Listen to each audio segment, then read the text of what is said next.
Alright guys, today we are looking at solving linear equations that involve proportions. When solving equations involving proportions, use cross multiplication, then follow the steps from 1.1a. So, really quick, cross multiplication. If you look at the directions, they say solve each equation for the indicated variable. When we're using cross multiplication, it's because we have fractions on both sides of the equal sign and nothing else attached to them. This is called a proportion or a ratio. Cross multiplication means you multiply the top of one fraction to the bottom of the other, and you do this for both. So the top times the bottom. In both cases, this gives you cross multiplication. So in example 1, it would be 2 times 5 equals 3 times r. And then you would simply, solve. So 2 times 5 is 10. And then 3 times r is 3r. To solve for r, you would divide both sides by 3. These would cancel, and you have r equals 10 over 3. You don't need to give me a decimal. You could. I'm not saying you can't. It would be 3.333 repeating equals r. But either way is good. I would be thrilled if you left it as 10 divided by 3.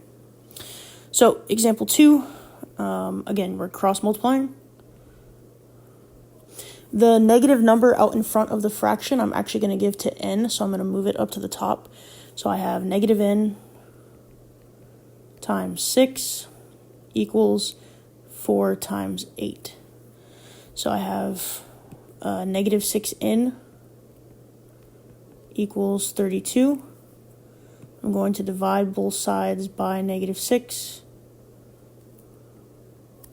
And I have n equals negative 32 over 6. 32 over 6 can be reduced. They're both even numbers, so I can divide both numbers by 2. This leaves me with n equals negative 16 over 3. 16 cannot be divided by 3, so this is where we are left. I can't reduce that any further. In example 3, I have 7 divided by m minus 1 equals 8 over 5. I'm going to cross multiply just like the last two problems. And I have 7 times 5 equals 8 times m minus 1. I put it in parentheses to make sure I'm multiplying 8 times both of those pieces. So I'm going to go ahead and get rid of my parentheses by distributing. I have 35 equals 8m minus 8. Now I'm going to get m by itself by adding 8 to both sides. So I have 43 equals 8m. From here I'm going to divide both sides by 8 to get m by itself. So 43 over 8 equals m.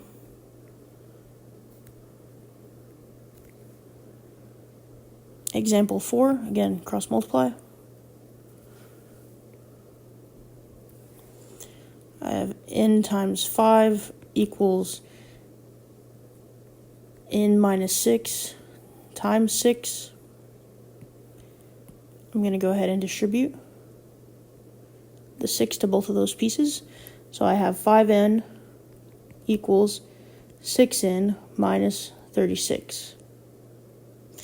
To solve for n now, I want to make sure I move the variables to one side. I know normally I would subtract 5n from both sides so that I end up with a positive 1. In this case, though, I'm going to go ahead and move the 6n over. It's not going to change the answer. It's just I'm eliminating multiple steps. So I'm going to subtract 6n from both sides. These will cancel. And I have negative 1n equals negative 36. To solve for n, I would divide both sides by negative 1. The negative ones would cancel, the negatives would cancel, and I have n equals positive 36. Last example, I have f minus 4 over f minus 10 equals 5 over 9.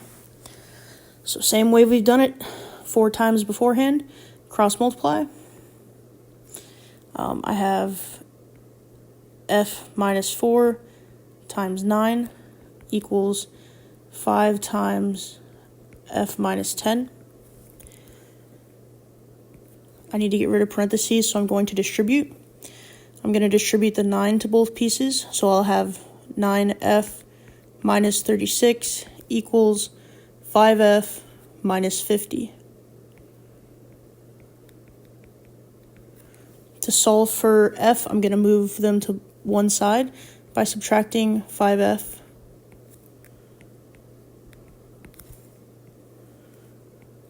So I have 4f minus 36 equals negative 50. From here, I'm going to add 36 to both sides.